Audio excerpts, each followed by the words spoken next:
Okay, ચિંતાબેન, પ્રકાશબેન. હા, થયું. આદેશ આપજો. પ્રકાશબેન. इच्छामि खमासमु वन्दियो जवनिजा निसीया मथे वन्दामि इच्छा कारण संदेस्य भगवान इर्यावयम पडिकमामि इच्छामि पडिकम्यो इर्यावयाय विराणाय गमना गमने पान कमने बिय कमने हरिय कमने ओसाव अणगतगमति मगड़ा संताना संकमणे जेमे जीवा विराया एगेंदिया बेंदिया तेंदिया चोरेंदिया पंचेंदिया बिहया भटिया लेसिया संगाया संगिया परिया विया खिलामिया उदगिया प्राणम संकामिया जीविया उद्रोत्या तस्छाम तसौत्री कर्णेणं पायचित कर्णेणं विसोही कर्णेणं विसली कर्णेणं पावाणं कमाणं निगायण ठायठामि कौसरम् अनत्थ उसस्येणं निसस्येणं खास्येणं छेणं जम्बायेणं मुडवेणं वायनी सगणं बमनीय पितमुछाय सुहुमेम अंग संचालेहिं सुहुमेम खेल संचालेहिं सुहुमेम डिठी संचालेहिं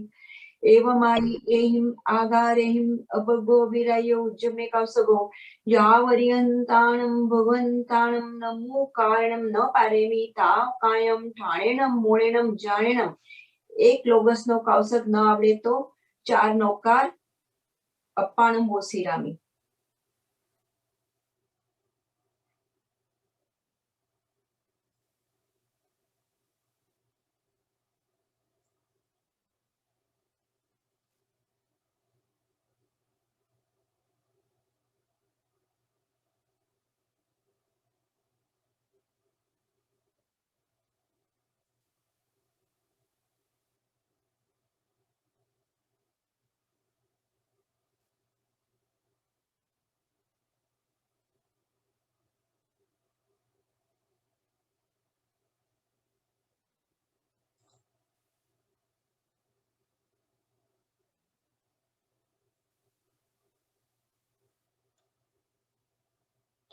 orientano logo saujo gare dhamme tithire jene oriente kite sam 24 sampi kevli usabhamajiyam cha vande sambhavam abhidandam cha somayam cha paumapam supasam jinam cha chandapaham vande सोहिं च पुष्पदन्तं स्यल सीजन सवासु पूजन च विमलमनन्तं तजनं दमं सन्तिं च वन्दामि कुन्तुमरं च मलि वन्दे मुनि स्वयं च नमि जीर्णं च वन्दामि रिट्ठनेमि पासं तः वर्धमानं च एवमे अभिथुवा विहुय रमेला पैणजर्मणा 24 संपिजिन्वरा तिथये रामे पश्यन्तु कीर्तिय वन्दीय मय्या जे लोग संतमासिदा आरुग बोइलापम समाहिवरमूर्तं मम देन्तु चन्देषु निमलयरा ऐचेषु अहं पयासयरा सागरवर गंभीरा सिद्धा सिद्धि मम दिसन्तु नौकार नमो अरिहन्ताणं नमो सिद्धाणं नमो आयरियाणं नमो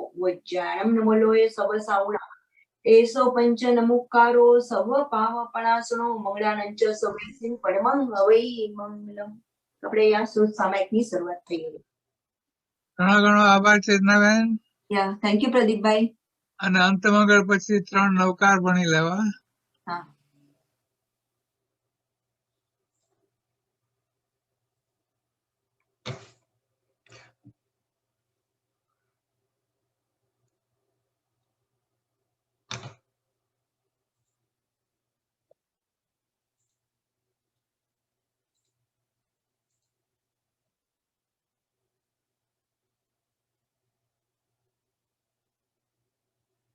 જય જિનેન્દ્ર હમણાં કેવું એ કહી દો, પછી હું બધાને હાર્ડ મ્યુટ કરવાનો છે. જય જિનેન્દ્ર ગિરીશભાઈ. જય જિનેન્દ્ર ગિરીશભાઈ. જય જિનેન્દ્ર ગિરીશભાઈ. જય જિનેન્દ્ર ગિરીશભાઈ. જય જિનેન્દ્ર. પ્રણામ Girishbhai.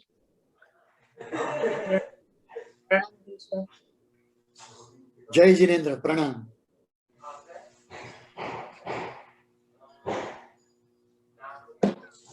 You have any question, Girishbhai?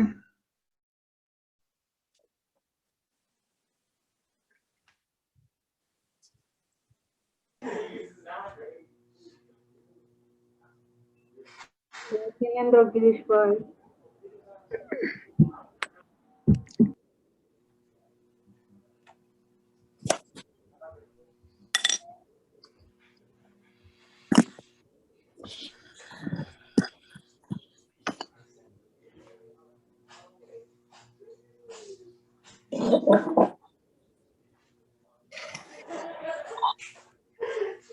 If you're not speaking, please mute yourself.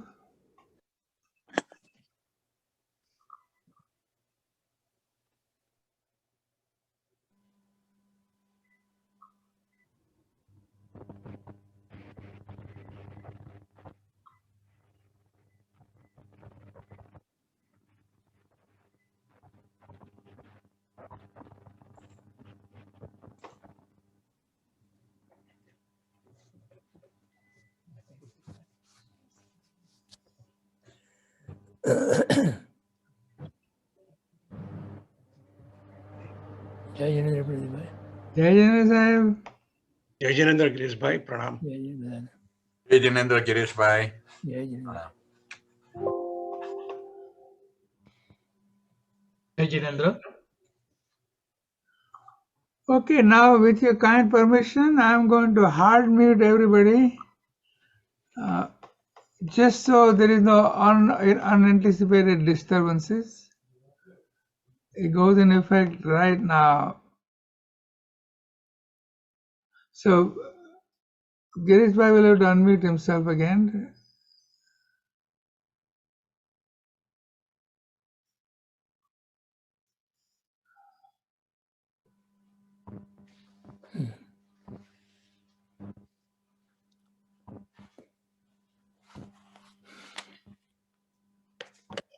And as I said before, don't get tangled up with what you might have heard somewhere else.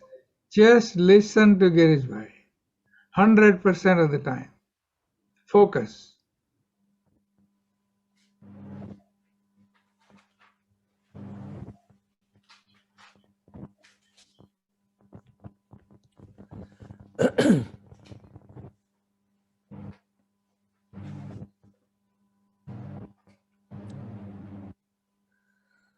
Are we ready? We are ready in every way, yes, sir. Okay.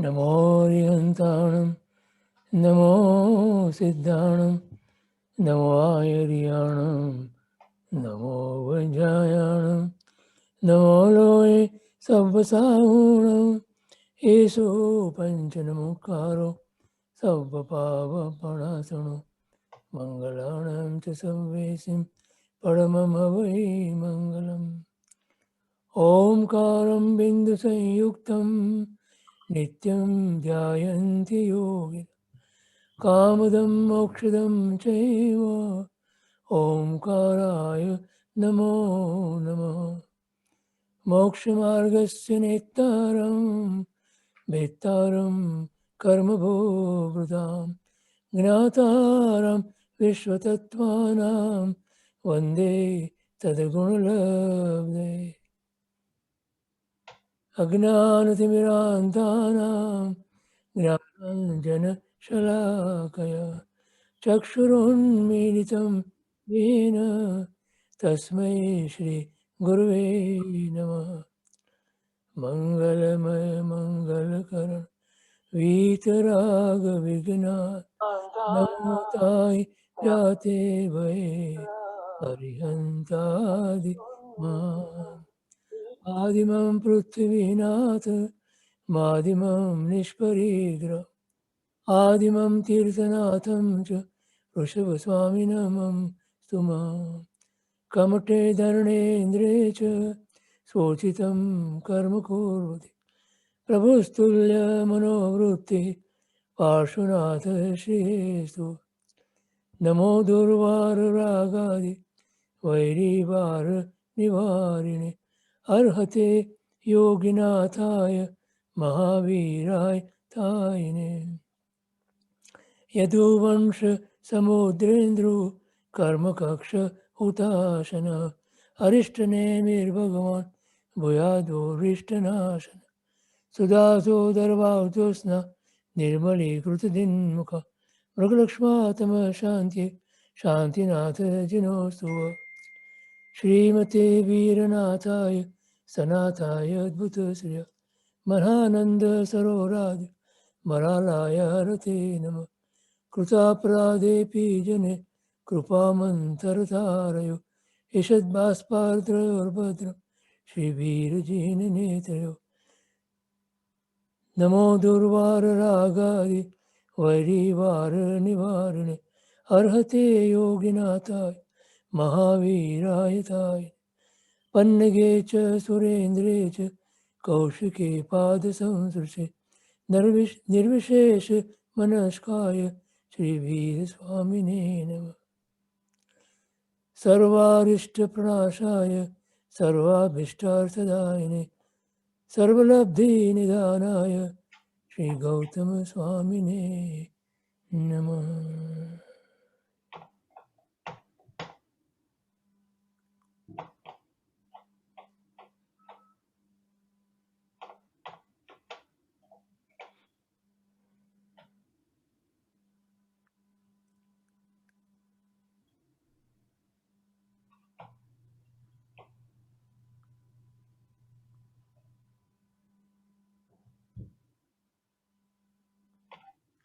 जय जिनेन्द्र।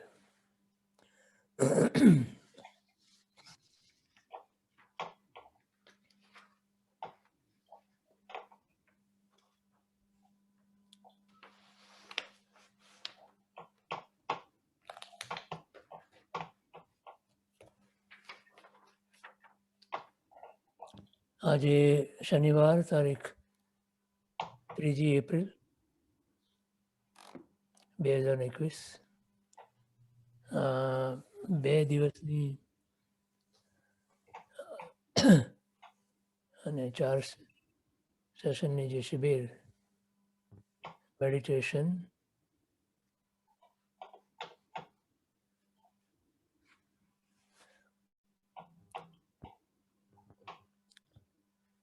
એમાં ગુરુદેવશ્રીનો આપણને આજ્ઞા અને આશીર્વાદ મળ્યા છે એ મેં મોકલ્યા છે. આઈ થિંક મોટાભાગે તો they must be available on the WhatsApp group. We are going to take the same name Dhyan Antar Yatra in Gujarati. It's been translated into English. I'm sure you all have the some sort of a copy of that particular book that we are going to follow. Through the lens of Jainism, meditation, a journey within. We have done a lot of journeys in our existence, but we have never, ever had an opportunity or even inclination to take this journey, which is a journey towards self, a journey within. We have taken the journeys for all around the world. So many journeys we have taken, but we have never, ever taken this journey. That's why it is very difficult. This path is not traveled by us. This path is unknown to us. And that's the reason why we have to follow.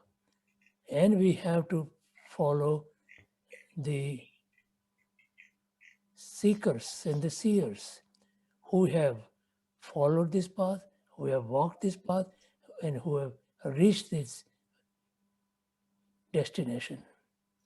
The destination is your own self. The destination that we want to achieve, or we want to go to, or we want to have as our aim, is our own self. It's such a tragedy that we have reached out everywhere in the world, but never ever reached, even tried to reach.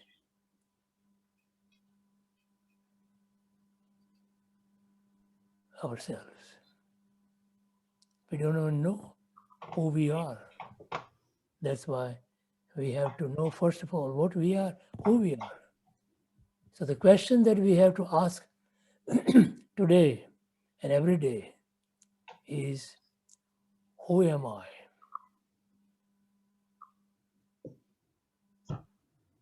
The name is given to us at the time of our birth. It only remains until we die. The body that we get when we are born is also only until we die. But who am I? I remain forever. I am the pure self. I am the all-knowing.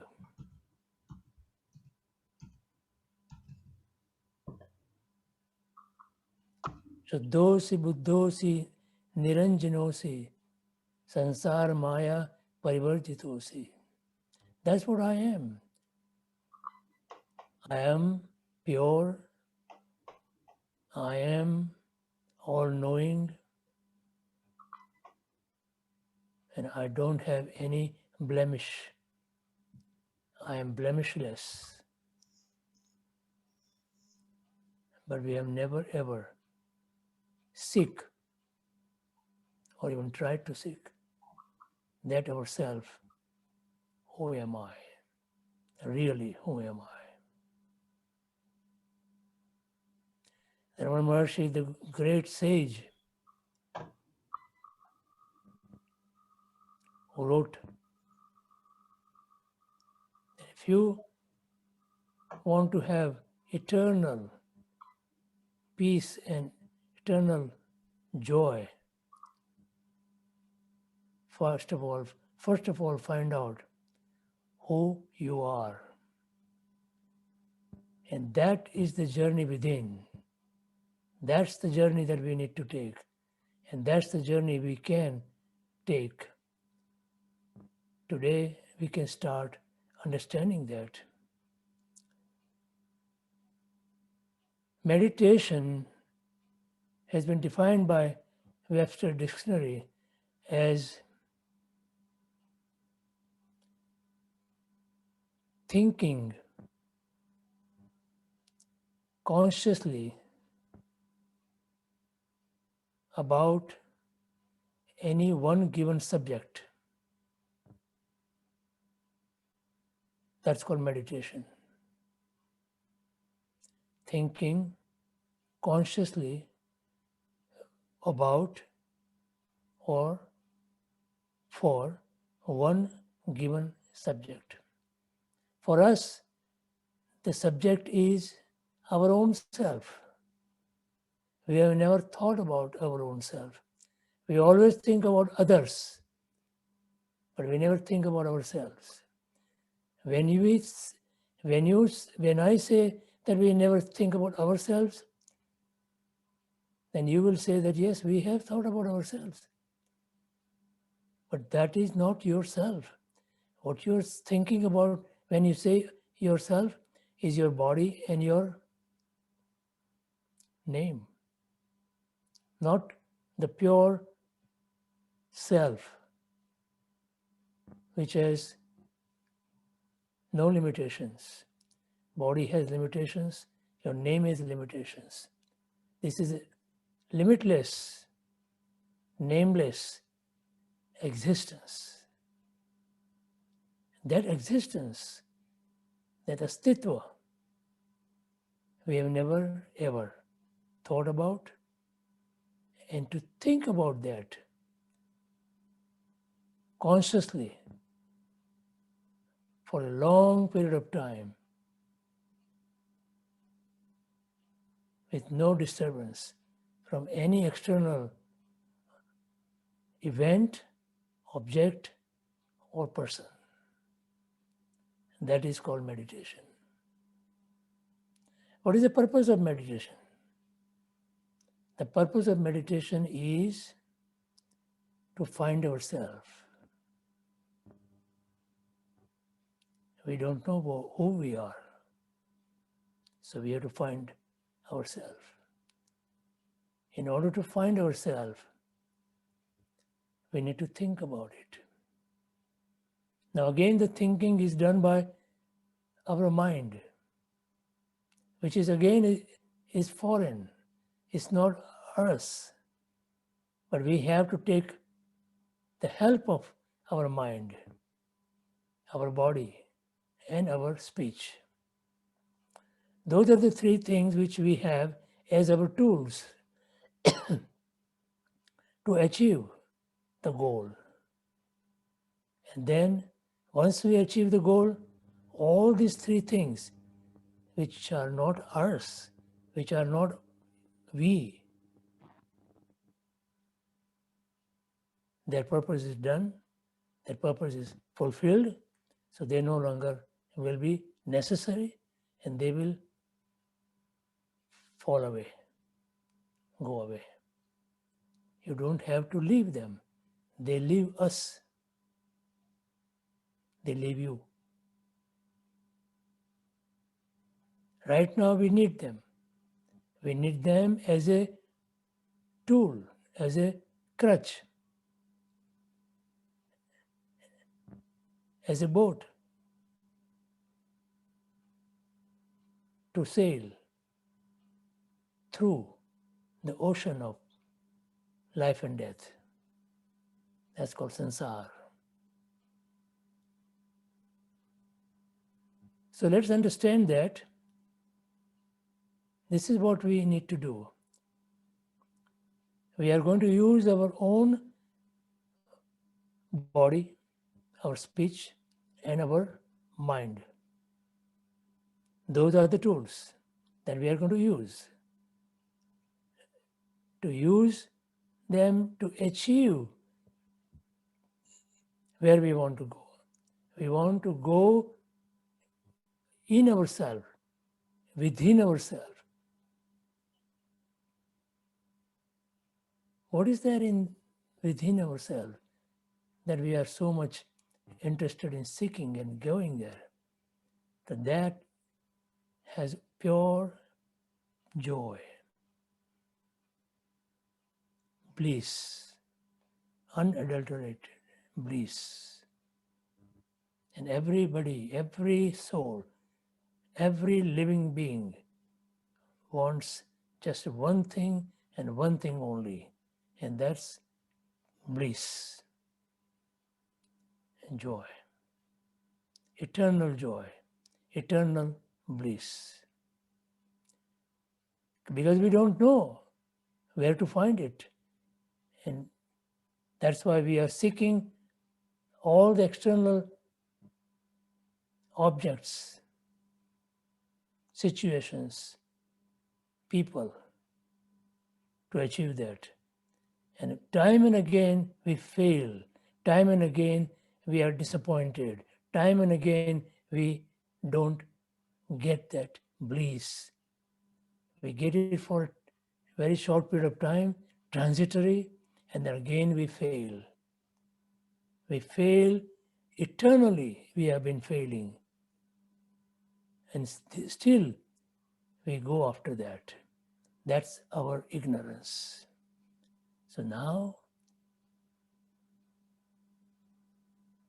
Paramatma has, after achieving the goal of eternal bliss, has given us the path, and we need to tread that path. We need to walk on that path with the help of a guru. That's all about. So we are not alone. We have Paramatma and Sadguru to help us reach that goal.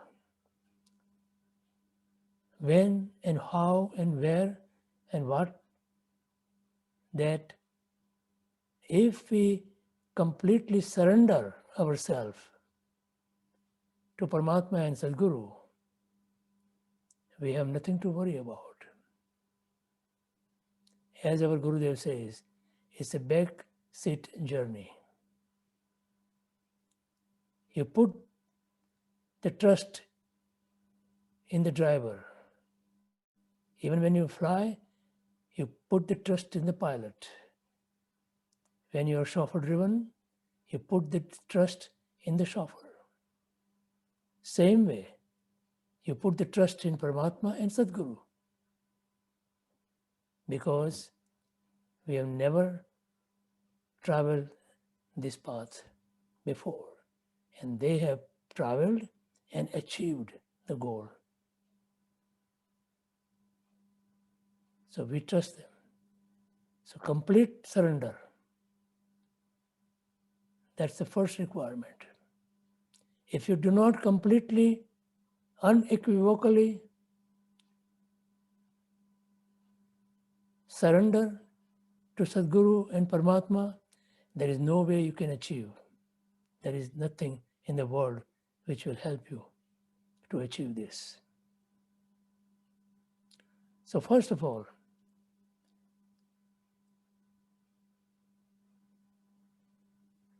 make the decision. Take a vow that from now onwards,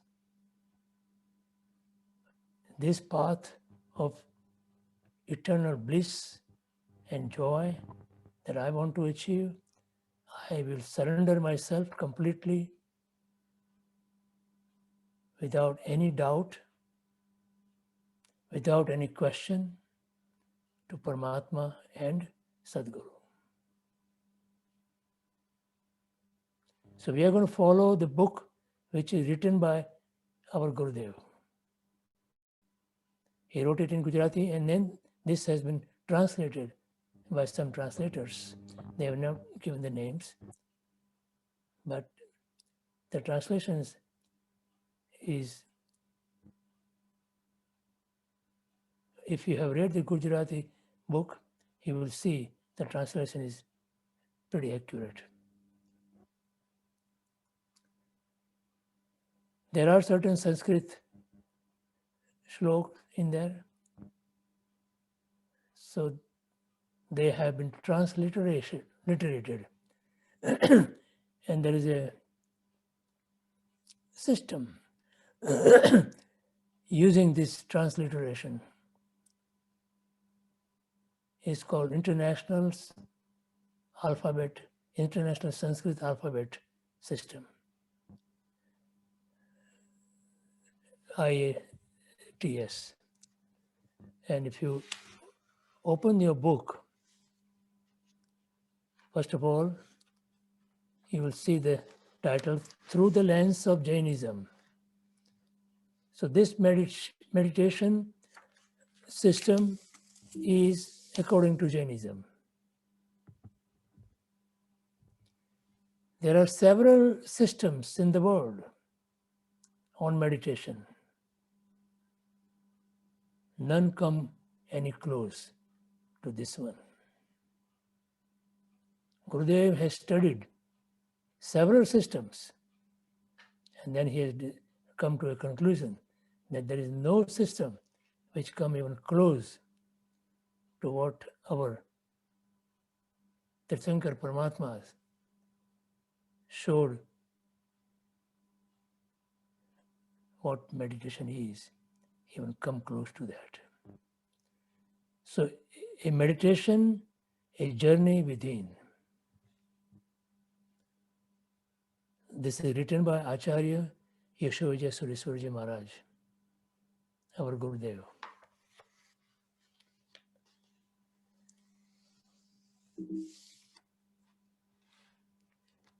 First of all, it's dedicated with the grace of Bhagavan Adinath, our first Tirthankar. And then he has received divine blessings from his all Guru Parampara. Acharya Bhagavant, Shri Siddhisuriji Maharaj, who was also known as Babji Maharaj, Muniraj Shri Vinay Vijayji Maharaj, Acharya Bhagwan Shri Bhadrasuriji Maharaj, Muniraj Shri Janak Vijayji Maharaj, Muniraj Shri Rimkar Vijayji Maharaj, Muniraj Shri Vilas Vijayji Maharaj, Acharya Bhagwan Shri Omkar Suriji Maharaj, who was our Gurudev's Guru. Acharya Bhagwan Shri Bhadrankar Suriji Maharaj, Acharya Bhagwan Shri Arvind Suriji Maharaj, Muniraj Shri Jambu Vijayji Maharaj, Muniraj Shri Jinchandraji Vijayji Maharaj, who was our Gurudev's father in Sansar Bhaksha, and Sadhviji Shri Kalpalata Shriji Maharaj, who was mother of Acharya Gurudev. So we are getting all the blessings from all these great sons. I'm not going to go into this translator's note, but there is as I said, the translation is done of all the quotes, verses and commentaries and similar references from various scriptures, which is written in Sanskrit or Prakrit and Gujarati.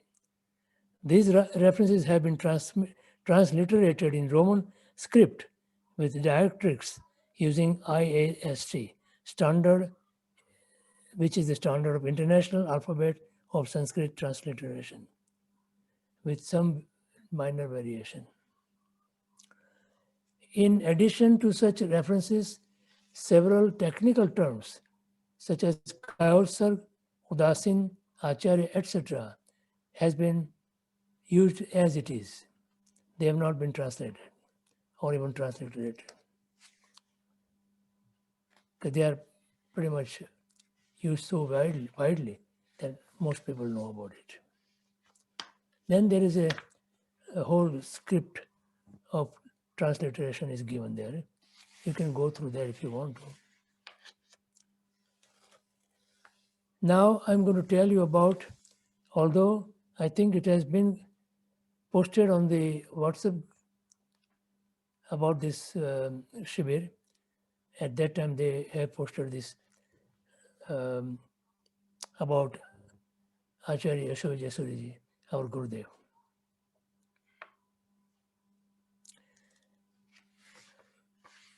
We did share that, yes. Yes. But I'm going to read this thing Okay.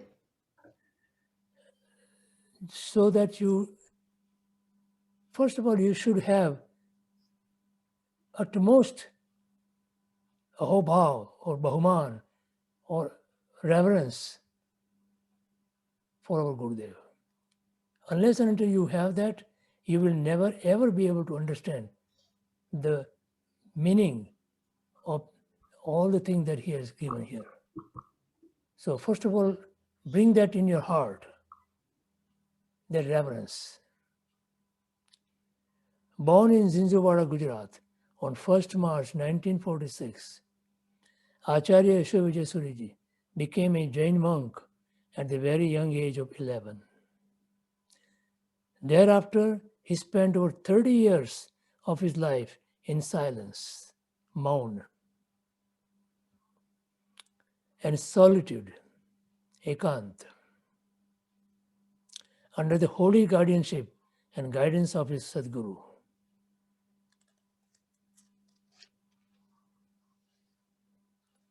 We are not that fortunate, but we can get this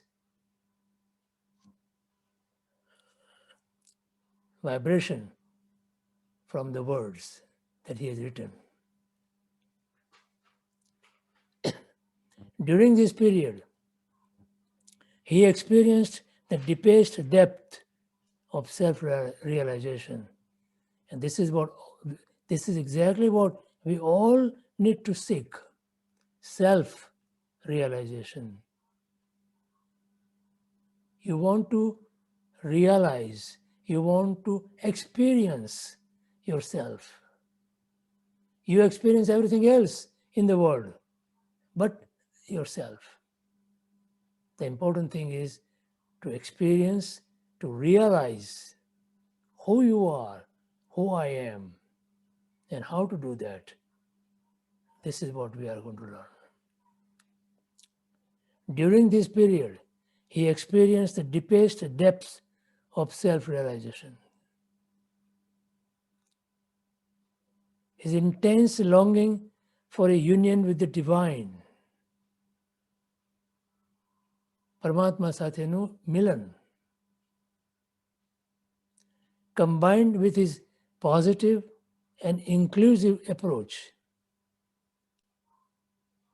This is very important in life. Be positive. Yes, I can do it. And inclusive means reverence for everything, for everybody.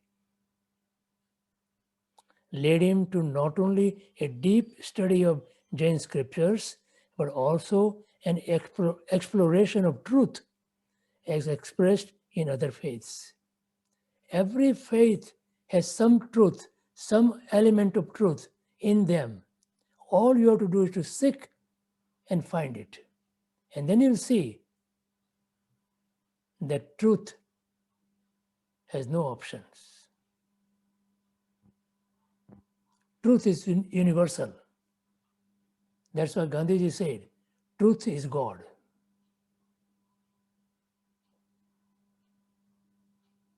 God is nothing but truth. And you can seek truth in every faith in the world. So you have this approach towards every other faith in the world, which is unique in Jainism. In Jain Darshan, this is the unique thing.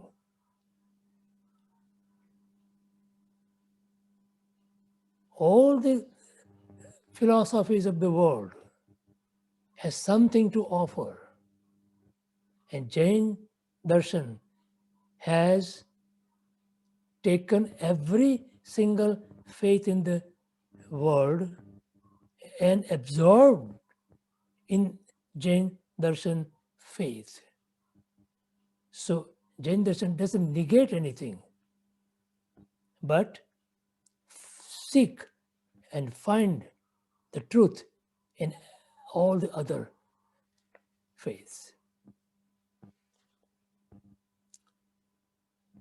His voracious reading and deep reflection made him well versed in the most profound of both Eastern and Western philosophies. It is said that he probably have read more than 5,000 books. Reading is not just like reading, absorbing. Reading plus absorption of what the book has to say or offer.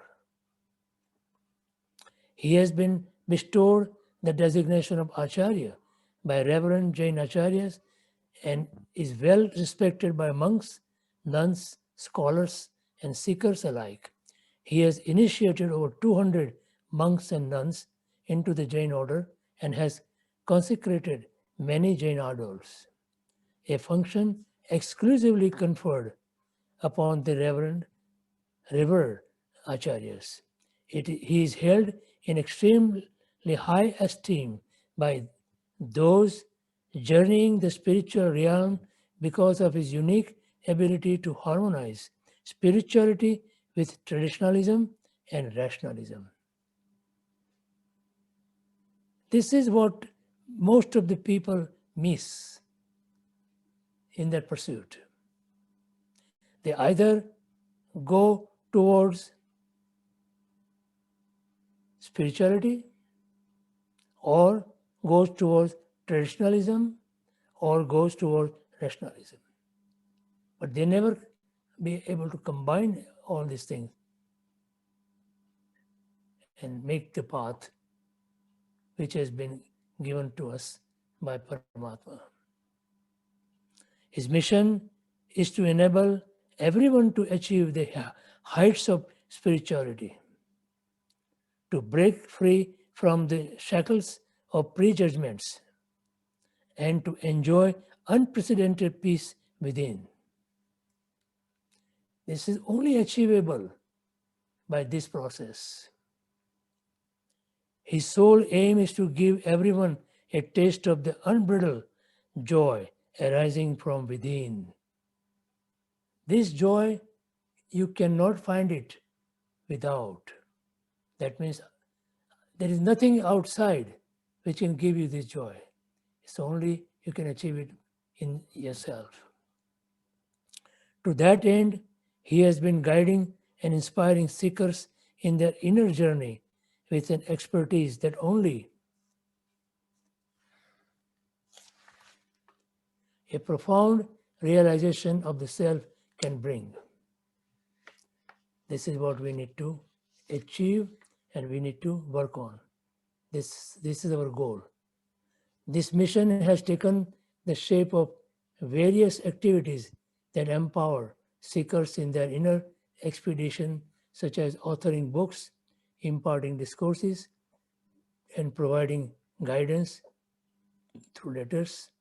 Moreover, several spiritual and meditation retreats have been organized under his guidance. This was one of that. Dhyanantar Yatra or meditation journey within. He organized this kind of shibir.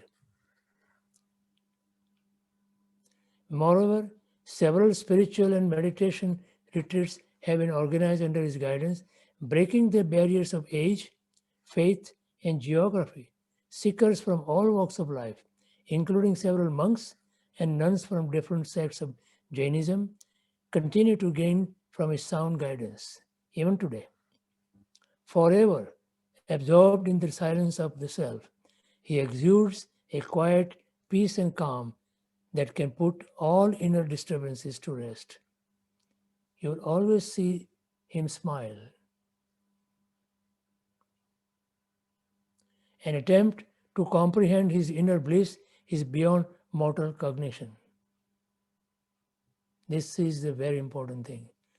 You will never be able to find, there is nothing in this world anybody has who can fathom the deeper joy that he is experiencing of himself. But his boundless love and compassion allow us to soak in his grace. That's all we can do. And awaken us to a journey that will help us reach where he has, to the state of sarva svikar, equanimous acceptance. This has been the mantra, this has been the motto of his life. And he has been imparting this thing to everybody who comes in contact with him. Sarva svikar means you accept everything equanimously. Having scaled incomprehensible spiritual heights, the Acharya soars high in the skies of Sakshi Bhav. Sakshi Bhav means being a detached witness. It's the height of witnesses. You are only the witness. You are not a doer. You are not a doer. Yet, he remains steadfastly committed to the divine, a quality that has been distinctly visible since his childhood. This abiding faith has led him to a state of absolute effortlessness, where all notions of doership have been completely surrendered to the divine.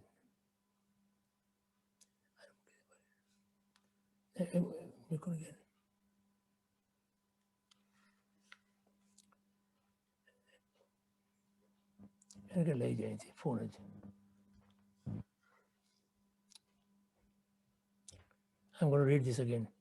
So,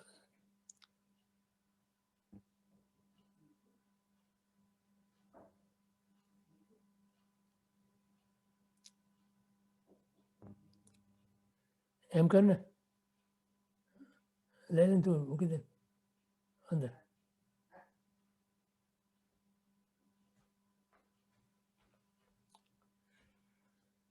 This abiding faith has led him to a state of absolute effortlessness.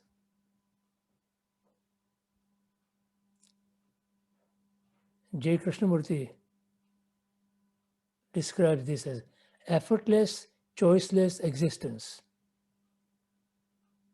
Effortless, choiceless existence. That's what we are. Who are we? We are effortless, choiceless existence. That is what he achieved. Complete, absolute effortlessness. Sahaj. Where all notions of doership, you are not a doer. You are just a observer. Then there is no effort. Doing requires effort. And you are not a doer. So there is no effort. Having completely surrendered to the divine. So if you surrender yourself to the divine or to your guru, then you become completely effortless. And you don't have choice because you have given all your choices to guru. You have to be completely surrender yourself to a guru. Otherwise, you cannot ever find yourself. In order to find yourself, you have to surrender yourself. You only find yourself at the lotus feet of your guru.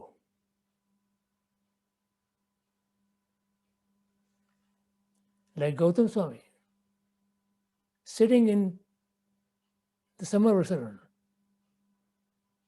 Tirthankar Paramatma Mahavir, sitting on the Singhasan, and his lotus feet there. Gautam Swami is sitting there. Complete surrender to Bhagavan. That complete surrendership, if we can come to that point or that state, then we have nothing to worry about, nothing to do. It will be done by Guru and by Bhagavan and by Paramatma and by Tirthankar. But then it is so difficult. You know why?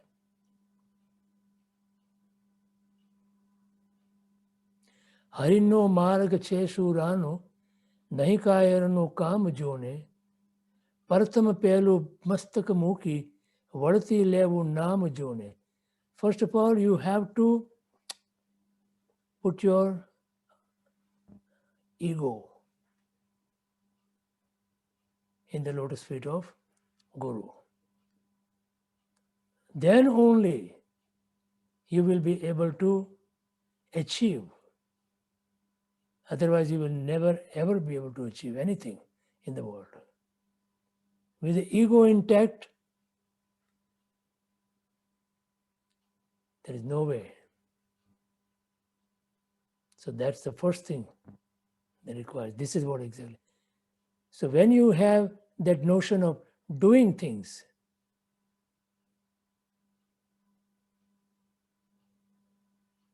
you will never ever be able to achieve anything. There is no joy, no happiness in the world. Thus, one finds in him a remarkable synthesis of bhakti. Bhakti is nothing but surrendership.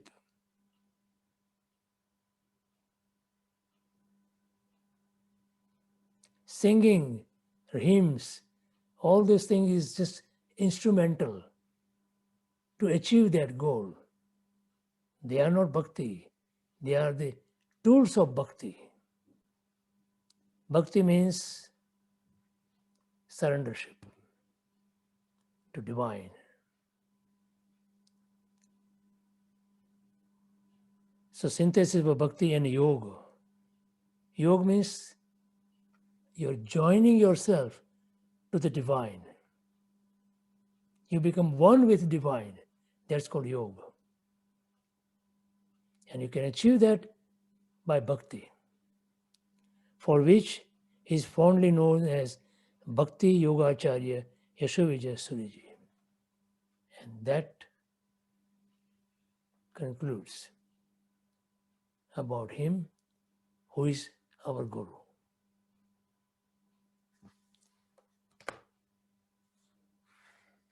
Now we are going to start with this first chapter.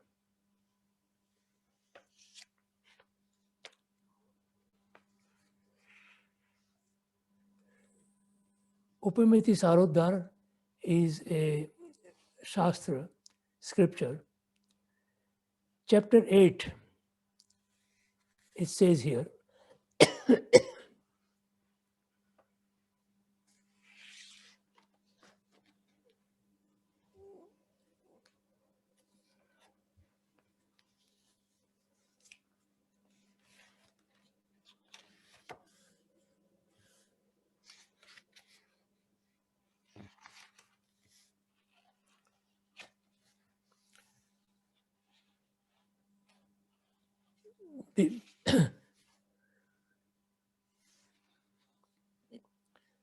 Badanta Dvadashangasya kim saramiti katyatam surihi provacha sarotra dhyana yogaha sunirmalaha monottar gunaha sarve sarvaj cheyam bahishkriya muninam shravakaanam cha dhyana yogartha mirita mana prasadaha sadhyotra muktyartham dhyana siddhye ahinsade vishuddhena sonushthanena sadhyate.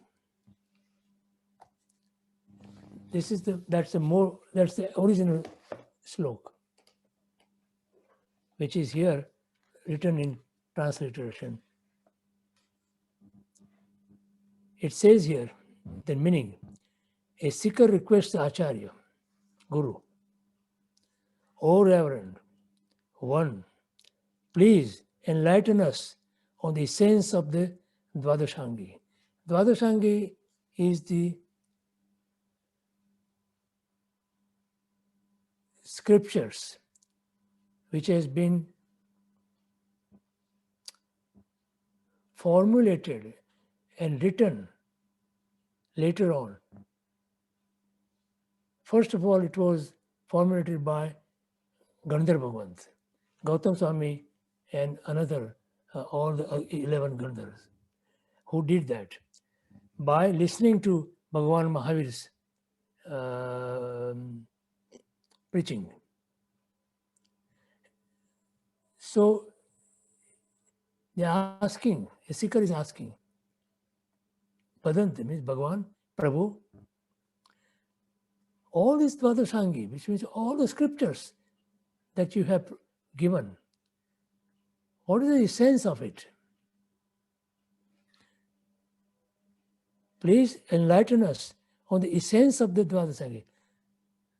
There are millions and millions of shlok in the Dvadashangi. Right now we don't have that Dvadashangi. Those are the 12 Shastra scriptures. We don't have any of them. Just this a small part that we have. So we want the essence of it. Just the essence. So we can find out what we need to do in order to achieve. The Acharya replies, the Guru replies, absolutely pure Dhyana Yoga. Again, absolutely pure Dhyana Yoga is the essence of the Dvadashangi. See? 4 words. That's the essence of the millions and millions of shlok of Dvadashangi.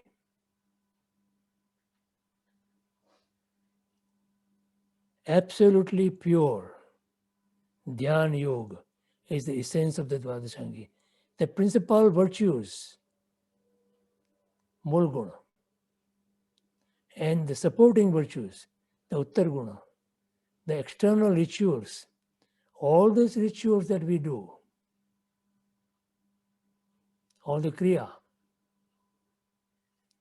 and the austerities, means all the tap that we perform, of Jain monks and Jain householders, sadhu sadhvi and shravak shravika. All of them, those who perform all this kriya, the and the tap, have all been prescribed for the purpose of reaching this state of dhyana yoga. All those things, tapa, japa, all the austerities, all the penances, or all the rituals,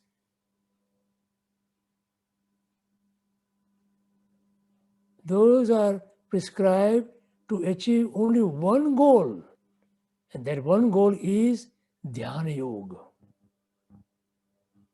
So you can imagine dhyan is the most paramount important in this our sadhana. Dhyan yoga is the means to liberation. You want to go to moksha? There is nothing but dhyan yoga is the only way. There is no other way. You do everything that has been prescribed to you. But ultimately, by doing those things, if you do not achieve dhyana yoga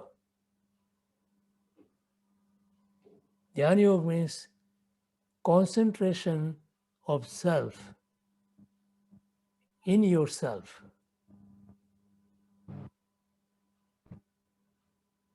with yourself, for yourself. Other than that, there is nothing else that can lead you to moksha. Realization of Dhyan Yoga necessitates a peaceful and content state of mind. You are using mind. That's an external thing from the self, but you are using as a tool to achieve the goal. Like when you used all the utensils and all the things that you need to achieve something that you want. So the tools are not what you want. The tools are to achieve what you want. So these are the tools that you're using. Even mind is a tool. The speech is a tool. And the body is a tool. Those are three tools. Those are the tools which are so close to us.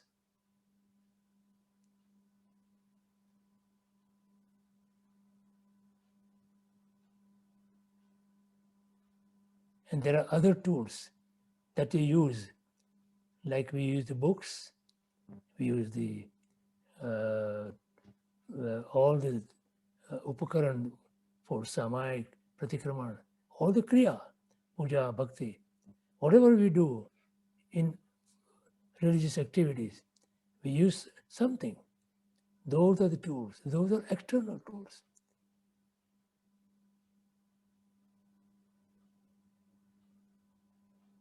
But they are only to achieve the goal, internal goal, and that is what it is. Such a state can be achieved with pious rituals and activities that are free from the defilements of violence and the like. So that's why ahimsa paramo dharma, non-violence, is the supreme religion. You cannot achieve anything with violence. If you have violence in your life, there is no way you can achieve anything. So first and foremost is non-violence.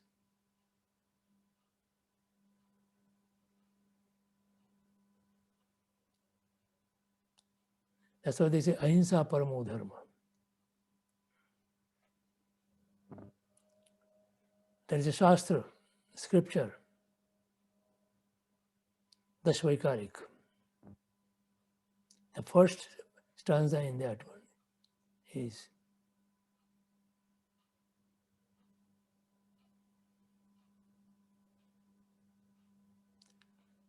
it says ahimsa, sanyam, and tap.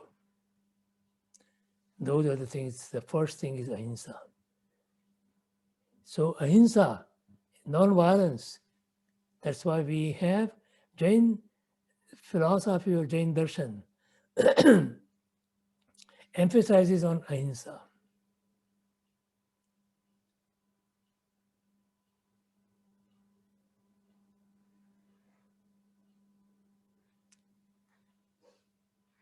So now the chapter 1, the goal of spiritual practice. Whatever you are doing, what you call or we call dharma or religious practice, what's the goal of that? What do you want to achieve with that? You want to achieve your own self. You want to realize yourself. It's called self-realization. You want to experience your own self. We are truly blessed to have access to the spiritual practices preached by the Tirthankar. Tirthankar Paramatma preached us whatever he preached. We have now the gist of it, the essence of it, which we can use it to achieve our own self. We realize our own self. Mahopadhyaya Shivaji talks about the goal of these spiritual practices in the scripture Shipar Ras. Mahopadhyaya Shivaji, about 350 or 370 years ago, he was in Gujarat. He wrote so many scriptures and stavan hymns. Yoga asankit che jin kaya navpad mukhyate jano re eh trane avalambane atma dhyan paramano re. The Tirthankar has given us the meaning of that. Numerous spiritual practices, such as that of Navpad worship, Ratnatrayi, Samiti, etc. Self-realization is the sole goal of these practices. You can practice anything and everything as long as your goal is to realize yourself, to achieve that state of realization where you know yourself and you experience yourself. Otherwise, all the things that you do, all the practices that you do, because it is good, because it is meritorious, that's why you will have some meritorious Shubha Karma that will take you to Shubhagati, like Devgati or Manishagati. But it will not reach, it will not make you reach the moksha. Which is very, very clearly mentioned here. In his devotional song on Bhagwan Abhinandan Swami, Devchandraji sheds further light on the method of achieving this goal, disassociating oneself from the experience or the influence of material things is a means to self-realization.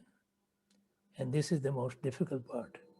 That's the reason why billions and billions and trillions Jiv, souls never achieve self-realization because they cannot disassociate themselves from the material objects. You know what is disassociating means?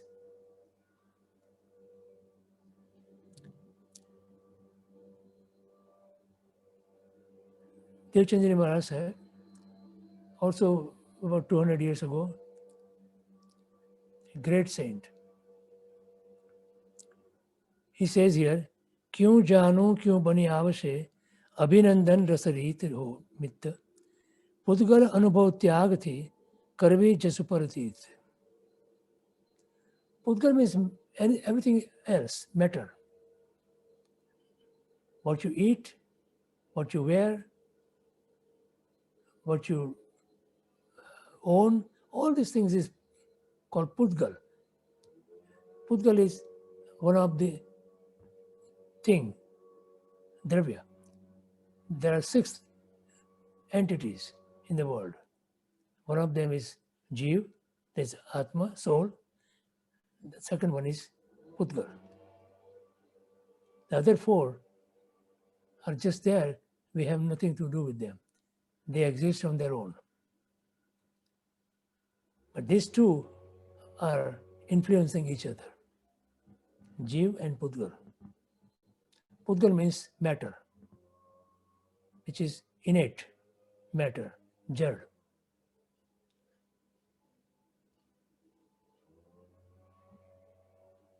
Now you can use that, but it should not use you. It uses you in the way you get involved in it. You get attached to it. You get submerged into it. And that is the attachment. And that attachment is the cause of our sansar paribhraman. Pradeva, you have a question? We have some non-Jains in the audience. In Tirthankar, એના જે 3 main ગુણ છે, હિતોપદેશી, આમને સર્વજ્ઞ, એ જરા એક બે second સમજાવો, એટલે why we should have absolute faith in Tirthankaras. Okay.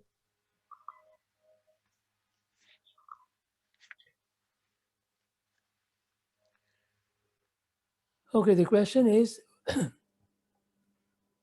why we should follow Tirthankar.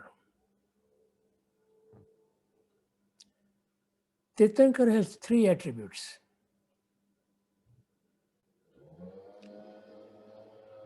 Number 1, they are vitarag.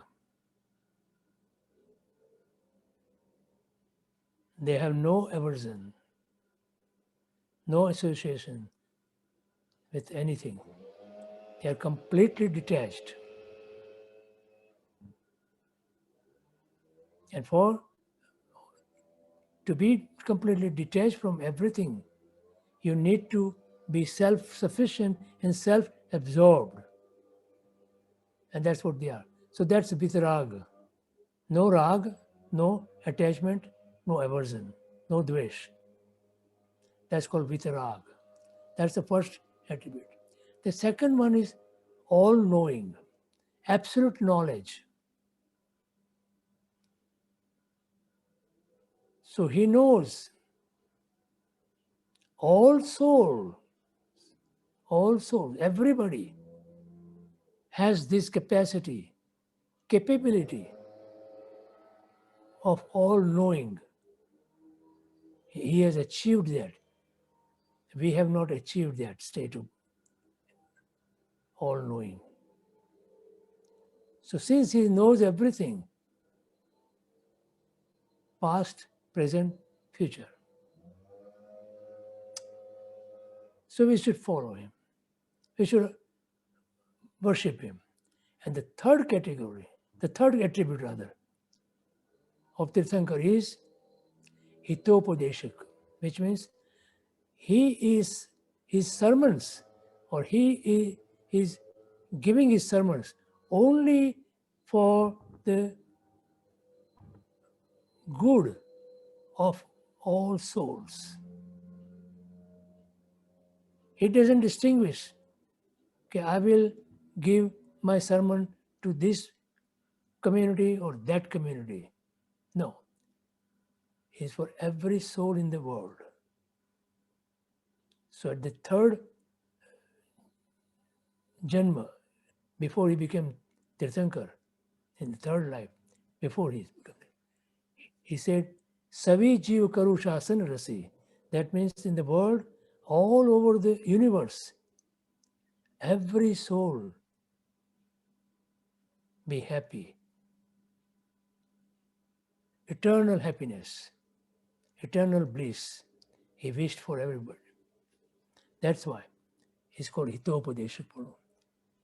You will not find any of all these three attributes in anybody other than Tirthankar in the world. That's why for us, he is the first and foremost. That's the reason why we should follow him. He has no selfish motive. He doesn't want anything because he has achieved everything that is achievable in this world.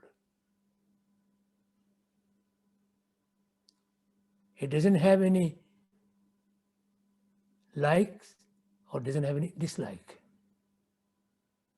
for anybody or anything in the world.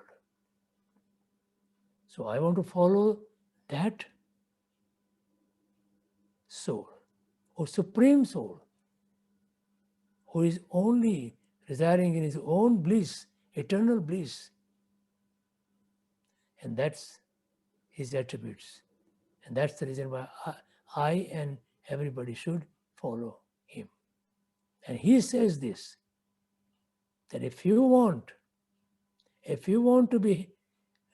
to achieve eternal bliss, eternal joy, this is the only way you can do it. And that is self-absorption. And even if you use material thing, don't let material thing use you. You understand? This is what it says here.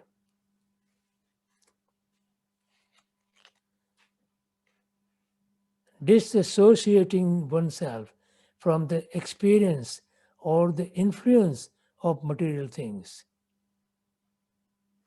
And that is the means to self-realization. It is worth noting here, which is very, very important, that he has not asked us to give up using material things, but the path is to disassociate from the experience. That means when you use a thing, you can use it, but do not continue using it even after using it. Means that experience you don't have to continue. Disassociate with it, from it rather.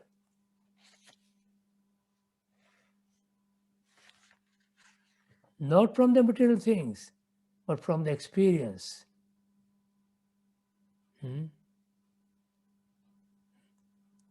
Just one example, when you eat something which you like, or when you know that you are going to get that thing which you like, before even you eat, before you even experience, you start thinking about it.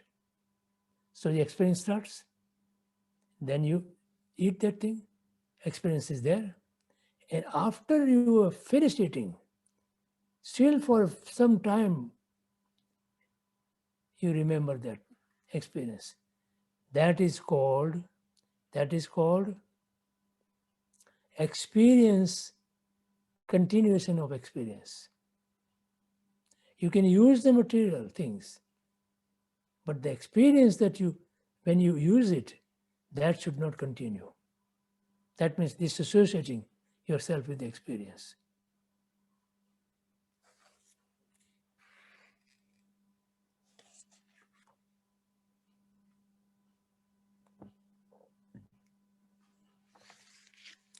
The body, a relatively big external object, needs other externals such as food, clothes, etc. for its existence, sustenance. However, a seeker means sadhak, must remain aloof from likes and dislikes, attachments and aversions towards those externals at the time of their use. Some seekers disassociate to a profound level. For instance, just after having a meal, they are unable to recall the items they just consumed. While the body was consuming food, the mind was engrossed in the contemplation of some devotional verses. How could they then remember what they had? Because mind is the one which grasps that and stores the experience. But mind is somewhere else. It's not going to grasp, it's not going to store. Parallel to this understanding of the futility of external objects shines forth the bliss resulting from the experience of the self. Only then you can experience yourself. The bliss of your own self is such profound that you will not want to carry on the experience of the objects, the external objects. This has been aptly expressed by Mahopadhyaya Yashovijaji in the scripture Arthrastini Sajai.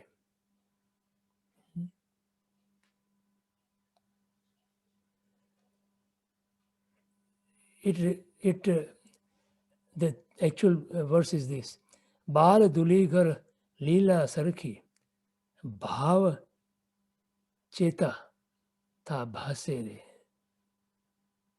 Riddhi Siddhi Savi Gatma Pese Ashta Mahasiddhi Pasere.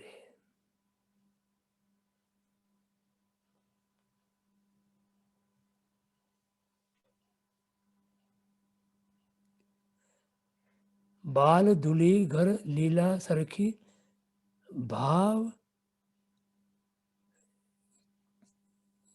चेष्टा इहा भासे रे रिद्धि सिद्धि सभी घटन मां पैसे अस्त महासिद्धि पासे रे.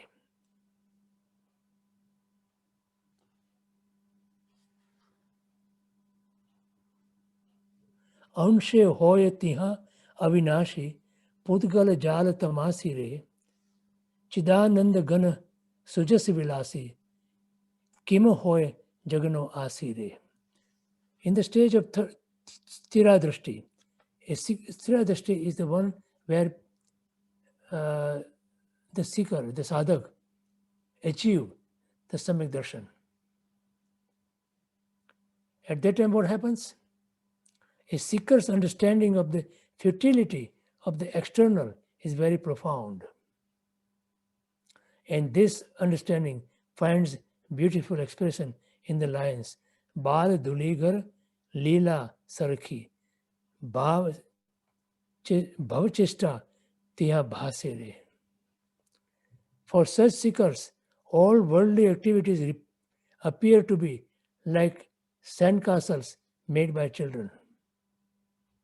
A child will construct this castle with wet sand, will call it my home, but happily kick it to the ground as soon as he or she is called for lunch. It's a literal translation.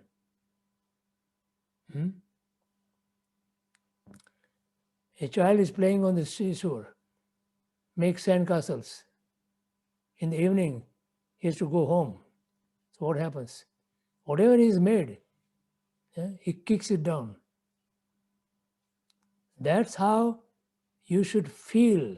A seeker, a sadhak, feels about whatever he makes or whatever he has in his life.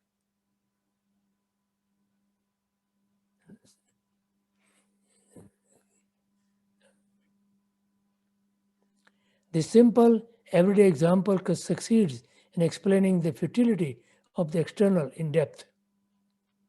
And this is how the seeker disassociates from the experience of everything external. Now, the, the word external is used here. Let me explain to you.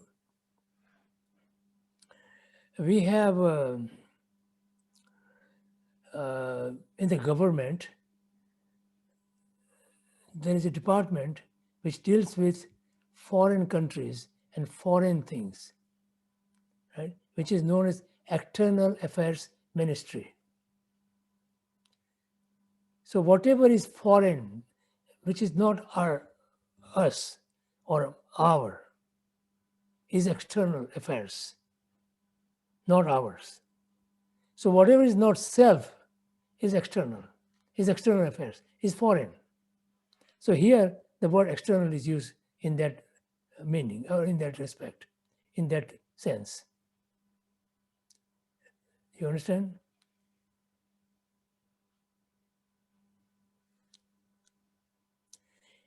It unequivocally dawns upon the seeker what, after all, is the point of indulging in the external. It's not me, it's not my, it's not ours, it's not oneself. It's external, it's foreign. I have nothing to do with it. I deal with them, but it cannot interfere in my affair. Like foreign countries cannot interfere in our own country, our own country's affairs. We will not tolerate that. Same way, anything which is external, there are three things in external. Yeah? Individual, vyakti, object, vyastu, and situations, paristiti. Those are the three things which are external affairs, foreign to us. That should not affect us. A seeker, what after all? A seeker approached an enlightened master and requested the master to teach the process to achieve self-realization. There is one example that he has given. In order to test how far the seeker had assimilated the understanding of the external's insignificance, the master asked, "You crossed the city on your way here to meet me. What did you observe in the city while you are coming here?"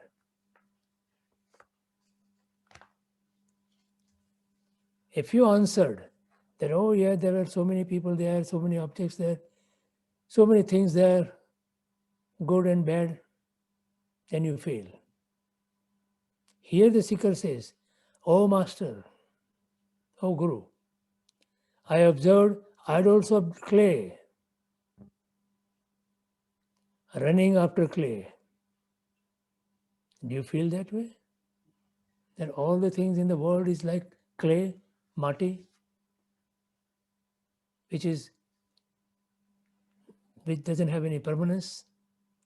A metaphorical reference to man, an idol of clay, running after material things, clay. Everything is clay, everything is mati, everything is perishable. With this, the seeker demonstrated a sound understanding of the external's worthlessness. This is what we need to achieve, worthlessness of anything which is foreign to us, anything which is external to us, anything which doesn't belong to us. However, to what extent had the seeker's ego subsided? You see, That's the first requirement. In order to seek ourselves, self-realization, the first thing to go has to be ego. As long as we have our ego intact, there is no way we can achieve our self-realization. The master further asked to assess him, what is happening right now in this room? The seeker replied, an idol of clay, that is himself, is seated here, desirous of seeking knowledge from the master.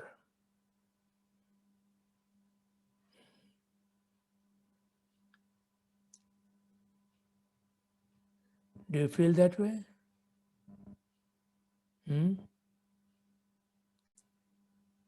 You should not feel any importance of yourself.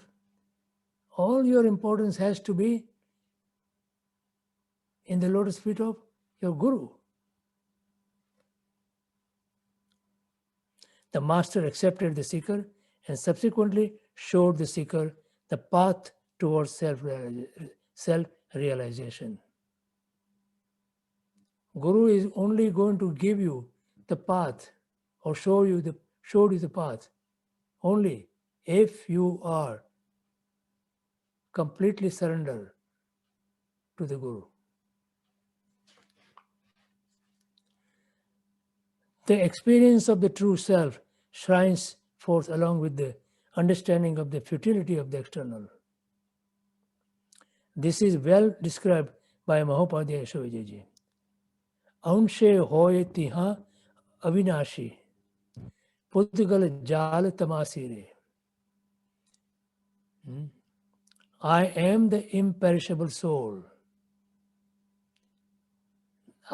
This is what you have to remind yourself every single moment.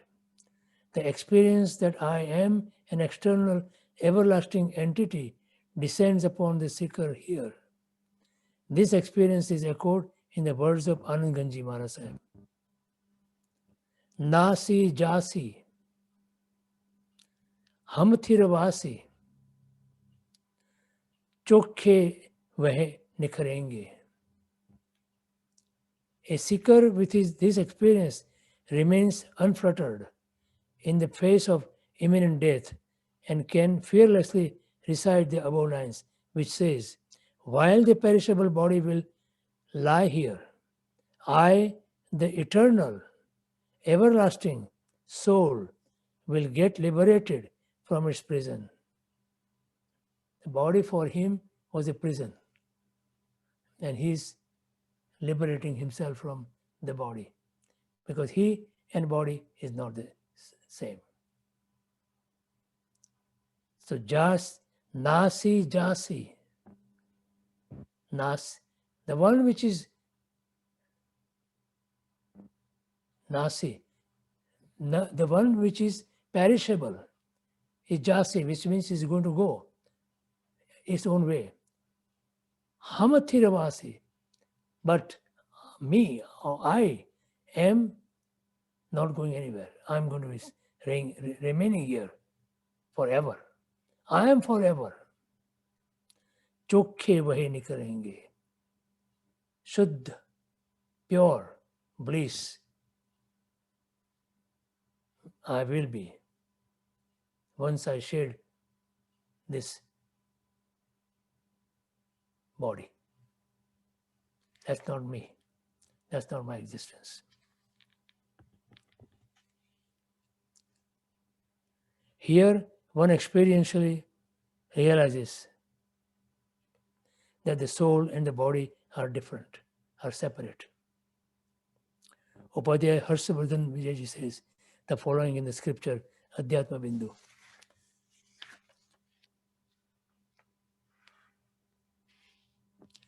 Ya yavanto dvasta bindu abhuvan bhedagnana abhyas evatra bijam.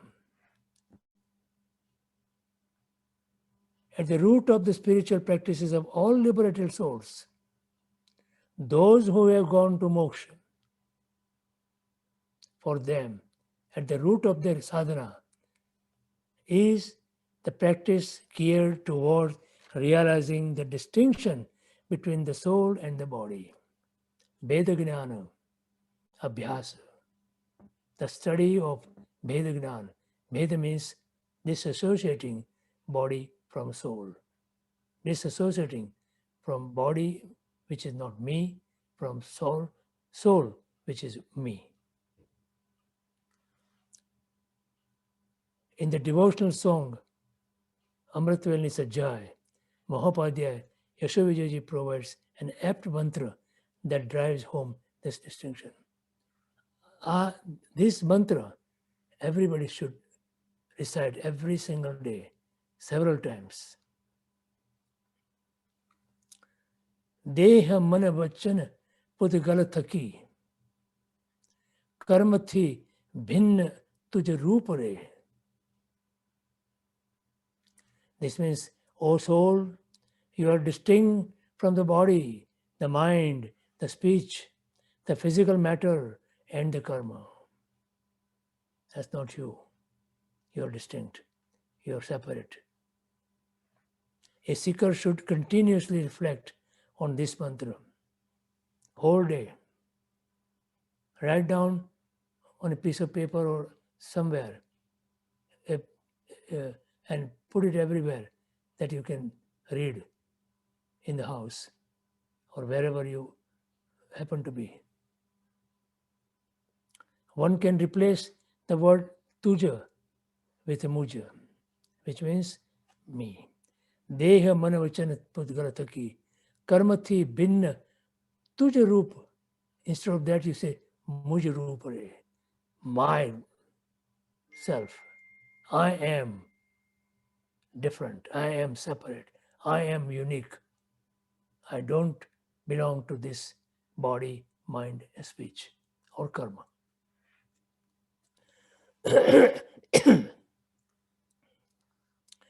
In order to assimilate the impact of the mantra into one's consciousness. With this substitution, the mantra will be Deha manavachana pudgalataki karmati bin muja rupare. This means, O soul, I am distinct from the body, the mind, the speech, the physical matter, and the karma. Anshe hoy iha avinashi pudgal jal tamasire. And incisive descriptions of the state of self-realization. While one continues using external objects, one feels a marked reduction in attachment or aversion towards them. This is what we need to achieve.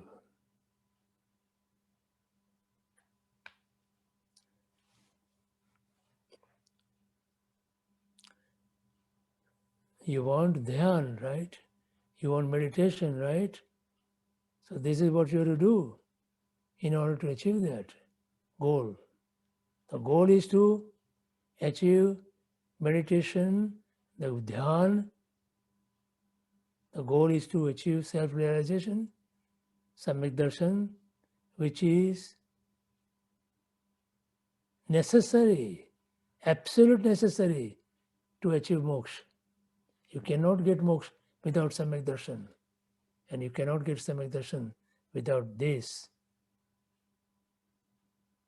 Yeah.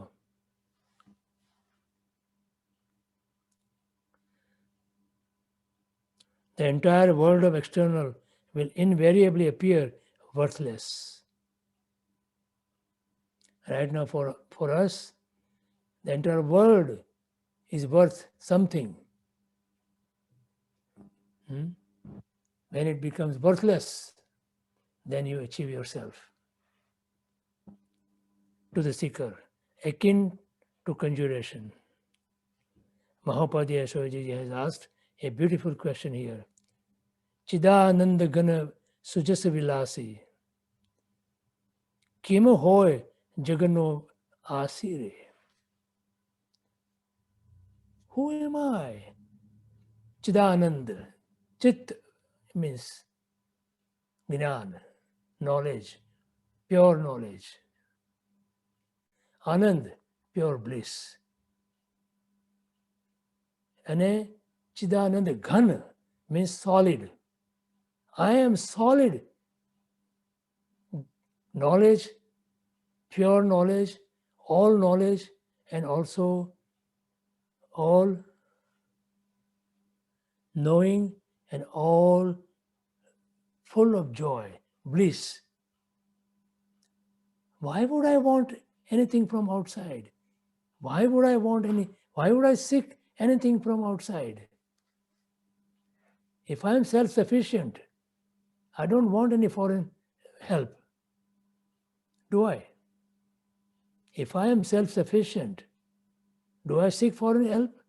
Foreign or external help? No. So Chidananda Ghana. Ghana means solid. Sujas Vilasi. I am just happy in what I am. I don't want anything else from outside. How could a seeker possibly have any interest in the external world when he is reveling in the joy of his innate attributes of knowledge and bliss?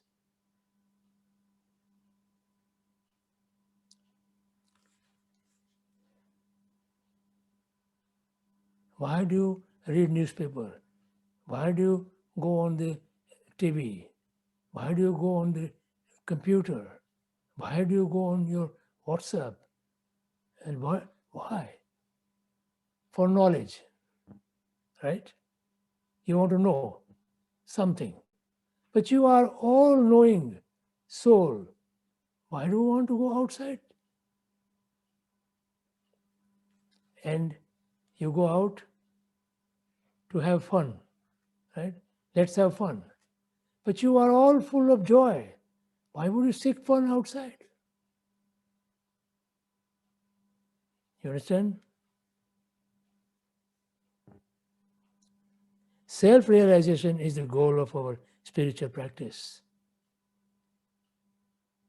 Write down this thing in your notebook, underline it, not in the book, underline it and put it up in your house, everywhere. Self-realization is the goal of our spiritual practice. May our spiritual practice lead us to the glorious world of the self. And once you achieve that, you will never want anything else. You will have no interest in anything. So that way we have finished one chapter, one sutra. Now the chapter number 2.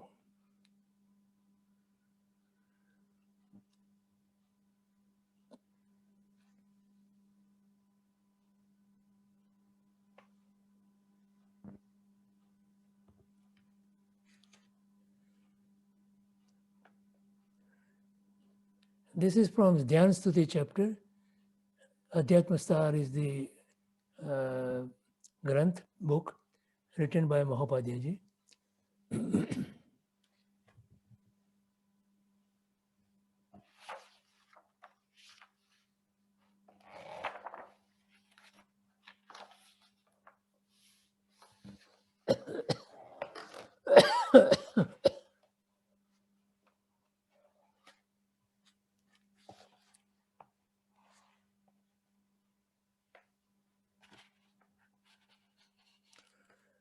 The original shlok is like this.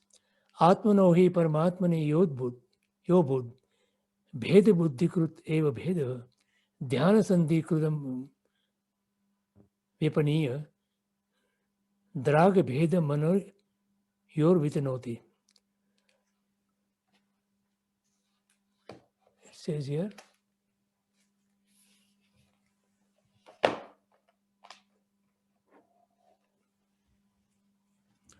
a wall of separation existed between the soul and the Supreme Soul. Supreme Soul is Paramatma, Tirthankar. Stemming from where it is coming from? Why the wall between me and my Paramatma, me and my Supreme Soul, which is Paramatma, Tirthankar, Paramatma? It is stemming from, it is coming from, it is been from what? False understanding that they are distinct. Atma is Paramatma means who I am is who Paramatma is. And whose Paramatma is that who I am. Which means Atma, Potej Paramatma. Atma, the soul, the self is Paramatma, Swarup.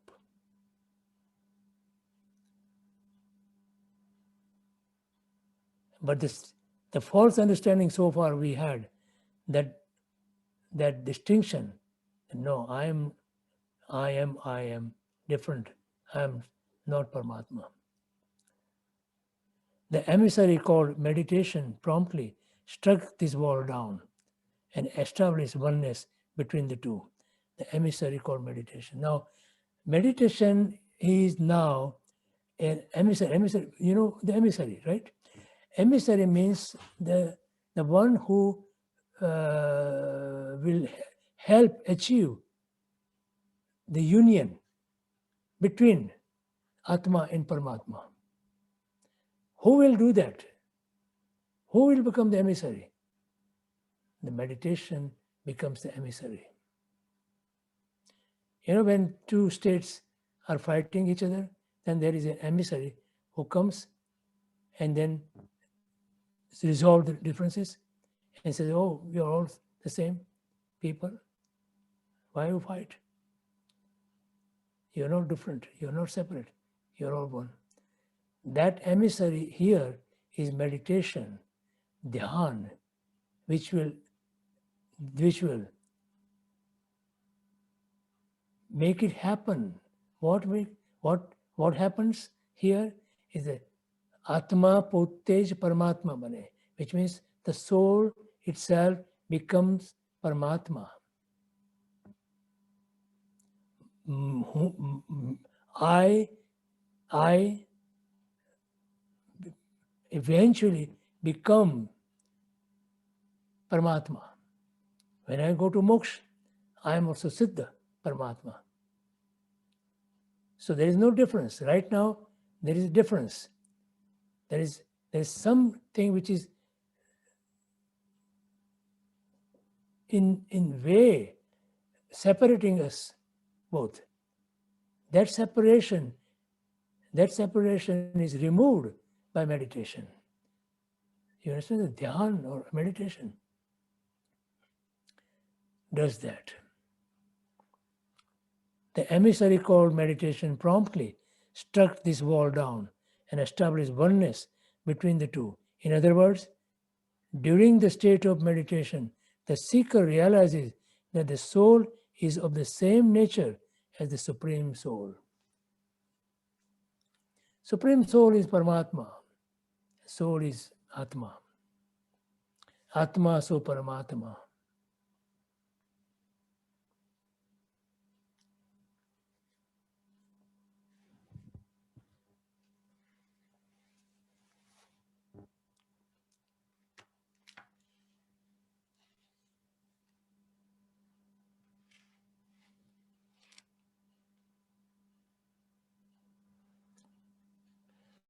Then there is another slok here from Panchaparameshti Mantrajira Dhyarmalamati.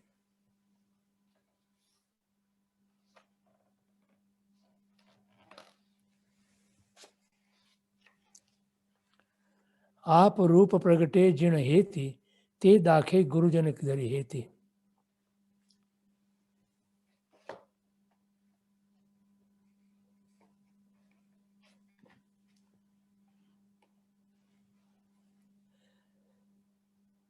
An enlightened master, Sadguru, reveals the true home of the soul, the luminous self that indwells the house of the body.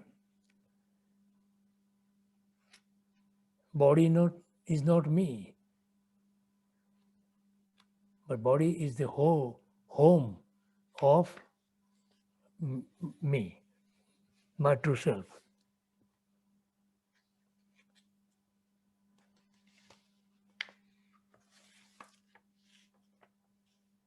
So now, chapter 2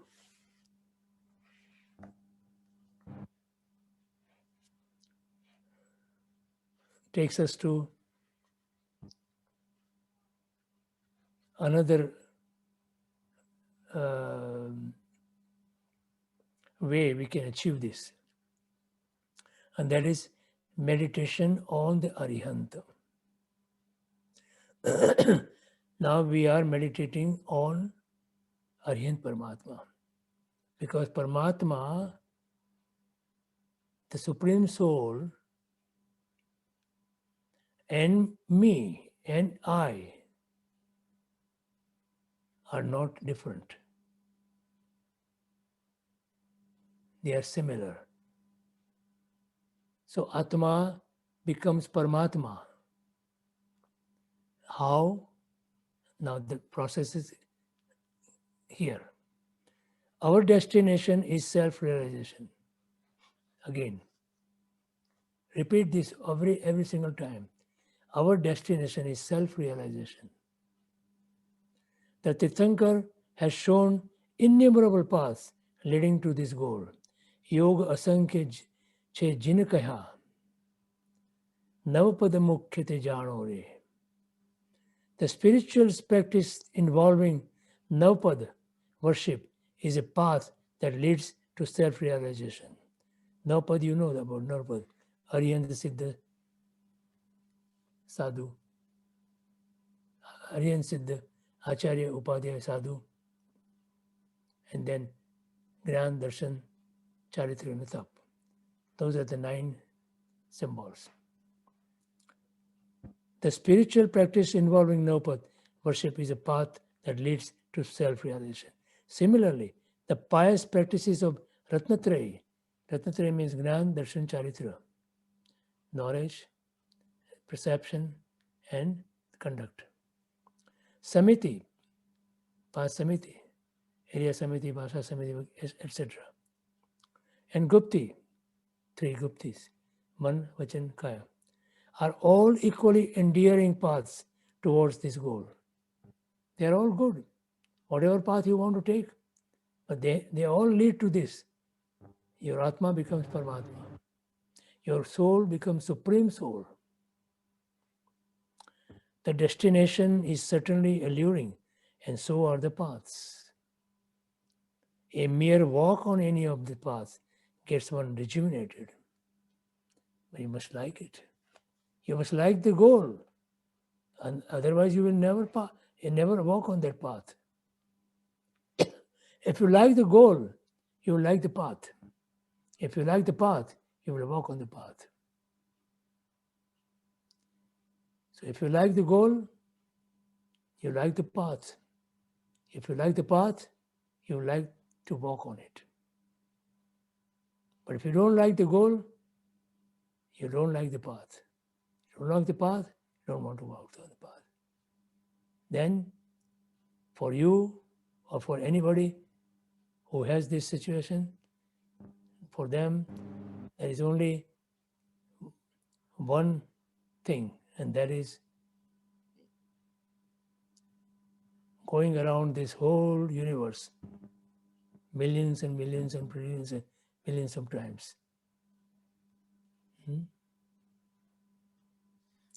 No.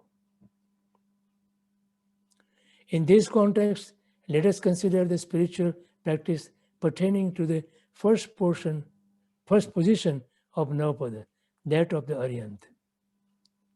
That's the first position. Second is Siddha, third is Acharya, like that. In the scripture, Sripal Ras Mahopadhyaya Yashoji says, Arihant pada jyato thako, Dabvah guna pajjahe re, Bhed chhed kari atma, Arihant rupi thaye re. That's the system. I mean, this is the path. This is how we can achieve. While meditating profoundly on the dravya, gun or paryay of the Arihant, a seeker's consciousness transmutes into that of the Arihant for those moments. When you're doing that, when you're thinking about Arihant Paramatma,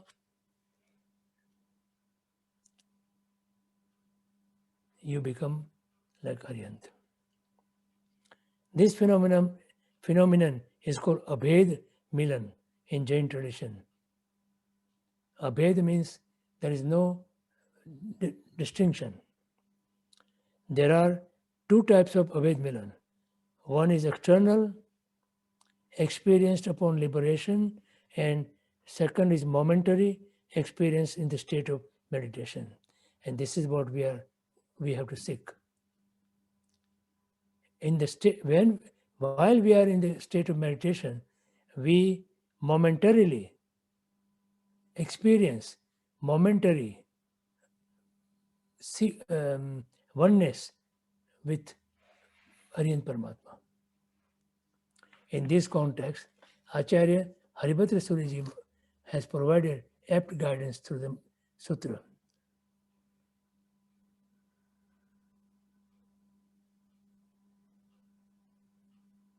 Samapatti dhyanantah sparshana.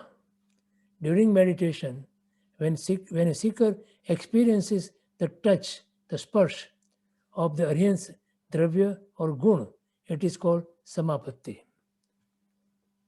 Now, this, let me explain to you. Although this is short-lived, this experience of oneness between one's own attributes, our own attributes, gun, and the Arihant's attributes, Arihant Paramatma's attributes, gun, leaves us a lasting impact on the seeker. It firms up in his mind that experiencing this non-dual union with the Supreme Entity is the sole moral duty for this lifetime, which means this is all I need to seek. I don't want anything else in the world or in this life. I just want to be one with my Arihant Paramatma. But you can you take any attribute of Arihant Paramatma, and then you develop your own that attribute in such an extent that you become so pure with that attribute that you feel that attribute is just like Arihant Paramatma's attribute. And you feel oneness. That is the goal of meditation. In meditation, that's what you do. In dhyan, this is what you meditate on this particular attribute. For example, kshama,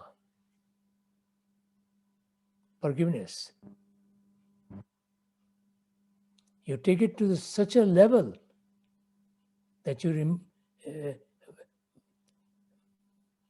Bhagavan Mahavir's life as a sadhak for 12.5 years, what he did in order to achieve that kshama, the paramount kshama, paramount forgiveness, the ultimate forgiveness. And I want that forgiveness in me. Then you also become one with Arihant Paramatma. And that is realizing yourself as Paramatma. So Atma and Paramatma becomes kind of one.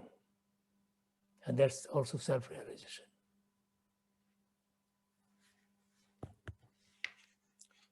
Now, but how can one experience this? In the scriptures, Gnansar, Mahopadhyaya, Yashovijaji shows us the way to attain Samapatti.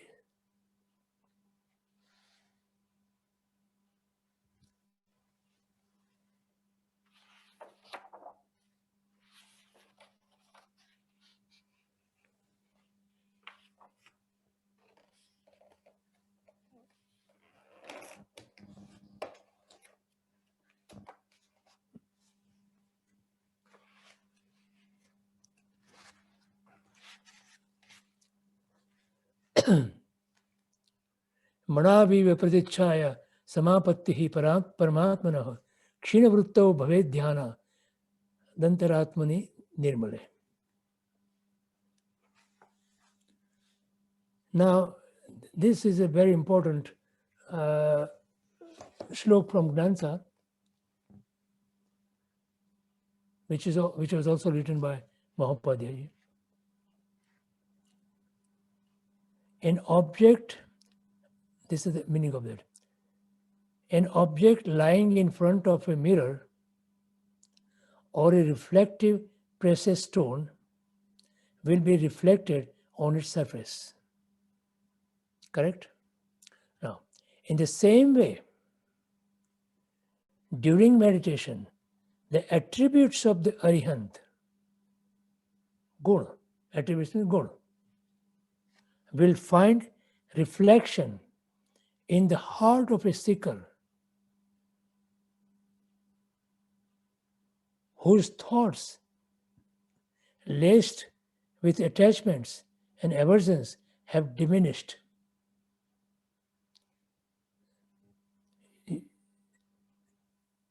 So mind is now again the tool for us to experience. We are using mind. Manah eva manishanam karanam bandha mokshayo. Because mind is the important tool which only Sangani means the one which is mind. You know that any soul which has body with mind, which is called Sangna, Sangni Panu, which means with the mind. Panchendriya, 5 senses, including mind, can only achieve moksha. And that the reason for that is because mind is an important tool by which you can achieve this. So we need to achieve that. So we need to use that mind in order to achieve that. And so the mind needs to be devoid of all the aversions and attachments and become pure, reflective. And then the Arihant Paramatma, whose we are meditating on, his attributes are reflected in our mind, because mind is now pure like a mirror, clean mirror, where you can have clean reflection, pure reflection. Yo. An object lying in front of a mirror or a reflective precious stone will be reflected on its surface. In the same way, during meditation, the attributes of the Arihant will find reflection in the heart of a seeker whose thoughts, again, it's the mind, laced with attachments and aversion, have diminished. So rag and dvesh, attachment and aversion, have to be so low that the mirror or the mind is now pure, clean, nirmal, and who has reached a state of inner purity, inner equanimity. So the sequence to attain samapatti would be, samapatti means oneness, the state of diminished thoughts, kshinavritti dasha, diminished thoughts, the state of inner purity. You need to be pure inside. Nirmal antaratma dasha, and the state of meditation, dhyan dasha. These are the 3 things required in order to achieve pure self-realization. Let us begin the journey within by understanding each step. And I think our time is getting up. So we'll take this in the next session. Right? Is that what we shall do? Yes, sir. We meet again at 2:30. 2:30 to 4:30. What time? Yes. So it will be from 2:30 to 4:30. Yes. Correct? Yes. Okay. And anybody who has any questions, please write down and pass it on to the. I wherever just you are. posted the Google form again. Yeah. They can fill out the Google form, will be much easier. Okay. Sarvamangal Mangalim Sarvakalyan Karanam Pradhanam Sarvadharmanam Jainam Jaiti Shasanam Sadhguru Deva ki Mahavir Swami Bhagwan ki Jai Jinendra.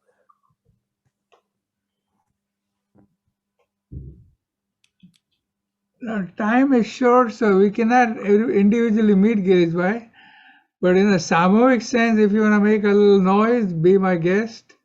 You can unmute yourself and have a party for 1 minute. Jai Jinendra. Jai Jinendra, Jai Girishbhai. Jinendra Girishbhai. Pranam. Pranam, Panchu. Pranam. Jai Jinendra Girishbhai. Jai Jai Jinendra. Jinendra, Pranam Girishbhai. Jai Jinendra Girishbhai, Pranam. Jai Jinendra Girishbhai. Virendra Bolu. All right, so if everybody is satisfied, we will see you at official time is 2:30, but we start the party at about 2:15 or 2:10 and play a little stavan and stuff like that. So if you can come in around 2:10 or earlier, thank you. With your kind permission, I also have to do a lot of things, including YouTube work. So I'm going to start closing down. Girishbhai, Is the okay? book given? Are the pages given to us on PDF, Pradipbhai? You mean you want to know what the page number is? I can tell you that. Because I don't have the book, so I was wondering. You're the PDF, no? I did not get it. So I can send you the PDF. okay, thank you so much. I will do that. So I will see you around 2:10.